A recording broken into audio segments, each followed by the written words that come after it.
Hello everyone and welcome back to my channel. Today I am talking all about the Tarot of the Witch's Garden by Sasha Graham with art by Natasha Ilinchik. I hope I said that correctly. I am so excited to talk to you guys about this deck. It is very beautiful, new to my collection. I've worked with it and honestly spent more time just looking through it, reading through the guidebook, just really diving into the cards, and I'm super excited to share all the thoughts I have on this deck with you. So if you're interested in seeing this deck and hearing my thoughts on it, keep watching and let's get into it. Okay, so this deck is published by Llewellyn and it is very beautiful packaging. It is that bigger packaging. I always kind of mention if the packaging is bigger or small, this is the bigger kind of deck that you get that really nice huge guidebook with. I do love this type of packaging and this type of deck. It is very beautiful. It's not always the most practical for transporting, but that's okay. I mean, look at this artwork. It's so beautiful. I'm not mad at having this big old picture of this stunning magician card. Same usual magnetic closure and really beautiful with little accents of the artwork on the box. Mine, I actually just noticed this. It's a little ding that must have happened in transportation and shipment. Luckily, it's not too heavily damaged, so not that big of a deal. Okay, so let's just go ahead and get right into this thing. So opening the deck up, you have this really beautiful, it's almost like a triple moon, but rather than the full moon in the middle, you have this flower. And here we have this massive guidebook. I'm going to set this to the side for now, but I will get into it after I go through the cards. It's massive though, just letting you know. I'm saying that in a good way. Okay, so in here you have the usual ribbon to pull the cards out with. I like this type of packaging, and you have the card backing, just in a little bit different coloration here inside the box. Really pretty box. Okay, so getting into these cards, the cardstock is different than the standard Llewellyn cardstock you normally get with this deck. Usually it's just sort of that thinner glossy cardstock, which this still feels like that thinner glossy cardstock, but now it has this linen finish on it for this deck, which is actually pretty cool. I like the feeling of it. I like the texture it adds, and with this style of artwork, I think that it works quite well, in my opinion. The one thing I will say about this linen cardstock that I noticed that I have not noticed with other Llewellyn decks when I've gotten them brand new is I noticed a pretty significant bow in the deck. If you can see, it's kind of bowing already. So that's just something to keep in mind. I went to shuffle it for the first time and was like, wow, this thing does really have a bow in it. And I know a couple other people did mention something about this in their reviews, but I definitely noticed it. And Llewellyn cards tend to be on the delicate side, but they seem especially delicate. Even this just now, my ring kind of pressed up against it, and you can see it kind of did a little bit of damage. That seems a little more delicate than usual, and I know Llewellyn cardstock typically is a little bit on the delicate side, but it seems even more so than usual. So that's just something to keep in mind. You would think that this linen would add a certain level of sturdiness to the cards, but I don't really think it did, unfortunately. But they are really pretty. I like the way it feels and I like the way it looks. It's just something to keep in mind. There are ways you can try to flatten this, and I know that has something to do with the way that the cards were cut, but I'm just letting you know it is there. The backings on the cards are really beautiful. I think they did a really great job of embodying the energy of what this deck's sort of theme is, and I really love it. There's a slight sheen to the gold. I wouldn't say it's foiled, but there is a sheen to it. I'm not sure if that's just because of the coating they put on the deck, and I think it is reversible. Yes, it is. Everything about it is just mirrored, so this would be reversible if you read in reversal. So I will show you how the cards shuffle. It does shuffle really well. That's one thing I will say about this cardstock, is that the Llewellyn cardstock does shuffle well. I, however, am not the best shuffler in the world, but this cardstock does tend to shuffle quite well. Okay, so now getting into the cards, I'm going to do a flip through. I apologize, they are not in order because I have read with them, but I still want you to see how beautiful this artwork is, because I feel Natasha did an absolutely stunning job on this artwork. It's very much an RWS clone, but with a very different twist and flair, where you're still able to read this deck well if you have a good knowledge and understanding of the Rider-Waite-Smith system. But the imagery has changed a little, the symbolism has changed a little, and it's done very tastefully, very beautifully. And as someone who really enjoys the symbolism of the traditional Rider-Waite-Smith system, I think Natasha did a really beautiful job of nailing that with this artwork. Like this High Priestess card, it's the reflection of the crescent moon in the water that she has her foot on, rather than an actual crescent moon at the bottom of her foot. Such beautiful imagery. I think this High Priestess card is so stunning. It's so powerful. I think that there's so much of that in this deck, where you get the traditional imagery and symbolism so you can read the card well. It's an easy reader, in my opinion, or a relatively easy reader, at least I would say. Maybe if you're brand new to tarot, there may be a couple of slip-ups or trip-ups for you, but nothing crazy at all. Like, this is very traditional here. It's just done so beautifully. I think that, like, this is a very unique take on the Five of Wands with this interpretation of the birds fighting over the worms. You get that same energy, but in such a unique way. Again, another card that I think is really an interesting take on the Eight of Pentacles, just done very well. And I could literally sit here and do this with every single card, but I won't. There's just a lot of really beautiful things going on in this deck with the artwork, and I'm a big fan. I could see myself working with this deck a lot.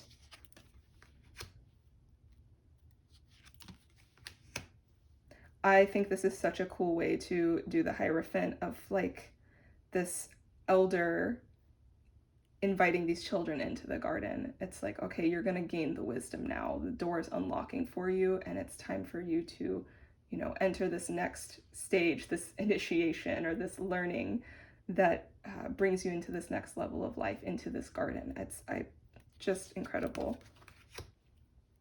There's a little bit of a slightly modern touch with some of the cards with the way that they're dressed, and I don't really love like modern feeling decks where everybody looks like they're in the modern world.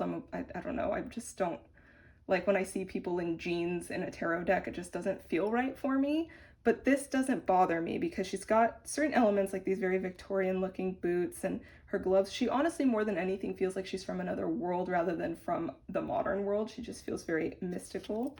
So it doesn't bother me. Like, even these nails, you could argue have a modern feel to them, the hands in the ace cards, but it just feels honestly otherworldly, and so it works for me. It feels very magical because there's not like a blatantly modern world energy to this deck at all. In fact, it feels very mystical, very fantasy, otherworldly, and I live for that.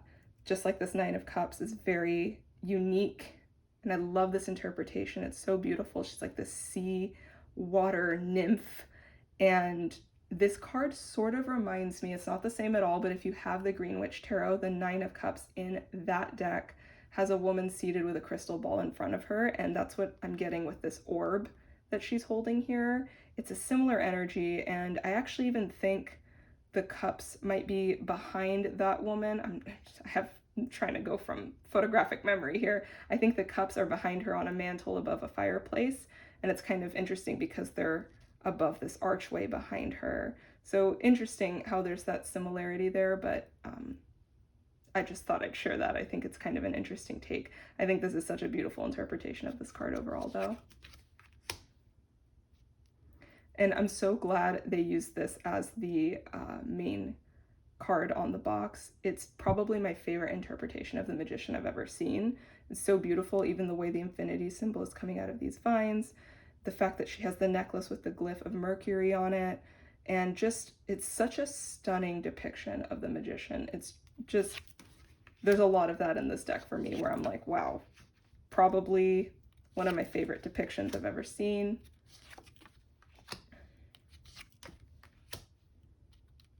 I thought this was a cool Fool card as well. very traditional imagery, but just done well. Same here.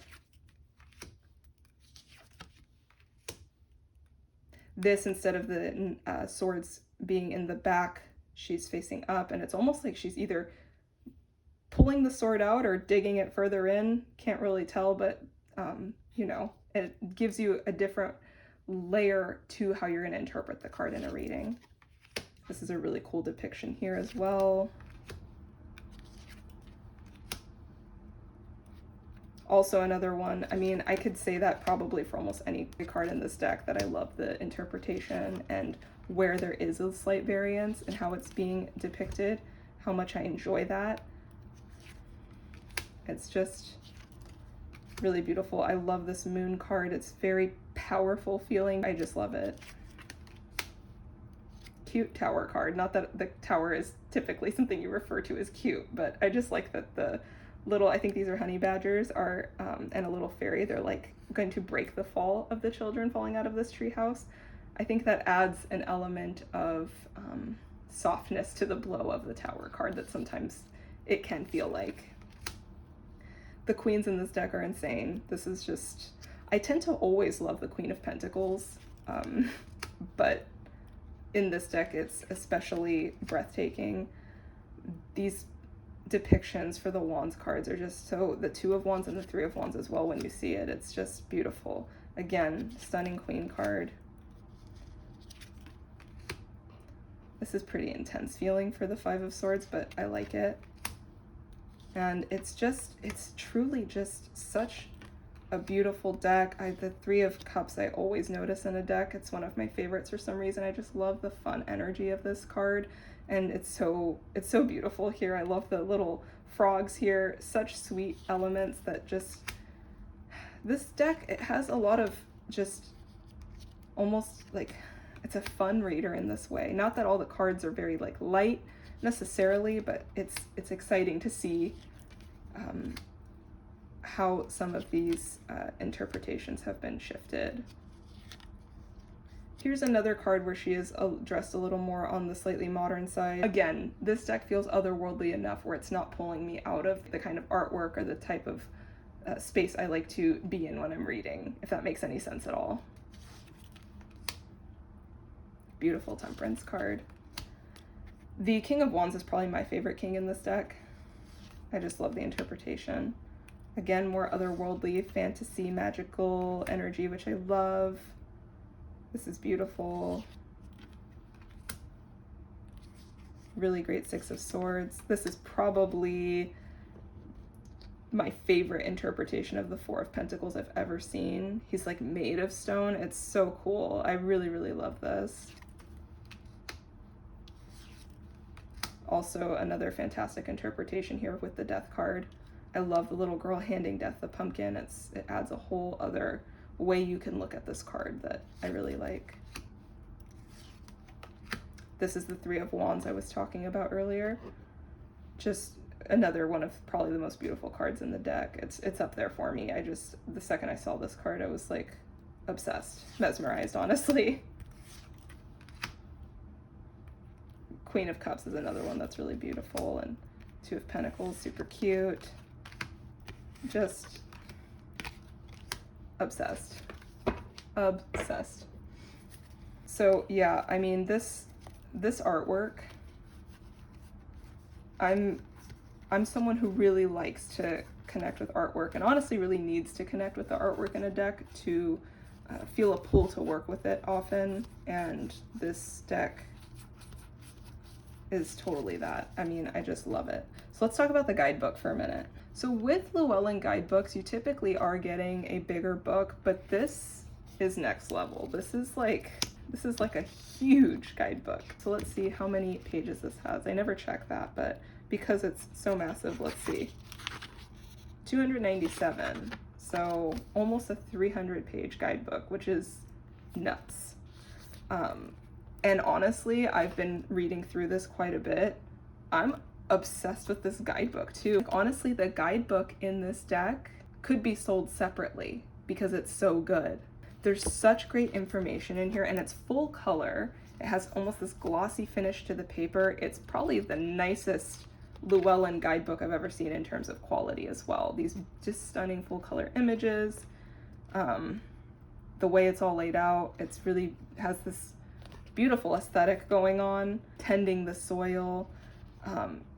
This is good information for someone who's new to the tarot, or even if you're not, it's just fun to read. I was like, this could totally be sold on its own as a book because it's such a fantastic tarot book, really.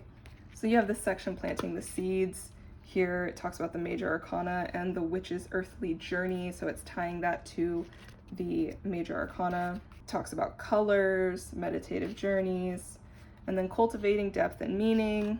And then you go into the card interpretations here. So again, beautiful full color images. Let me tell you, one of my favorite things about this guidebook is these little poems you get with each of the cards. They're really, really, really just perfect. They're this short little thing that you could read that little poem and just immediately know the energy of the card. Like, this is a beautiful world card.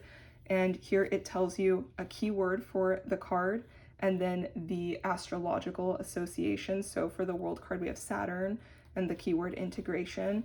And then it has this little poem: dance of freedom, pleasure's gaze, spirits gather in magic's haze. Perfection threads your every move. There's nothing left at all to prove. Like, these 4 lines just gave you a quick and honestly beautiful interpretation of the world card. And I sat here one day and read through every single little poem in this book before I decided to read anything else in the book because I thought they were so beautiful.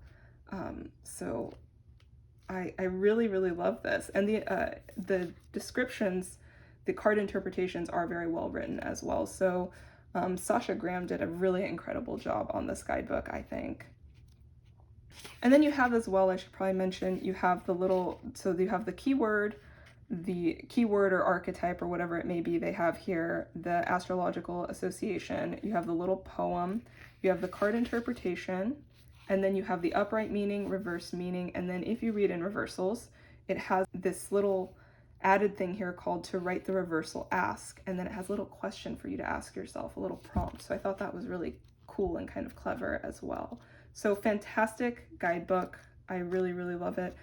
And at the end here, there's a whole other section after the card interpretations, which is called Harvesting Magic, and has all kinds of cool stuff in here. There's spreads in here and all sorts of, just this deck, honestly, they did such a great job just with the guidebook, the cards, everything was just so beautifully done. So that concludes today's video. I really enjoyed sharing this deck with you guys. I love anything that feels foresty or mystical, and this ticks all those boxes for me. I love an earthy deck, and this has such a beautiful earthy feel to it. I hope you guys enjoyed this review and flip through of the Tarot of the Witch's Garden. Thank you guys so much for watching, and if you'd like, go ahead and subscribe to my channel. I post about tarot and spirituality, and I'd love to have you join along on the journey. Until next time, take care and be well. Bye, guys.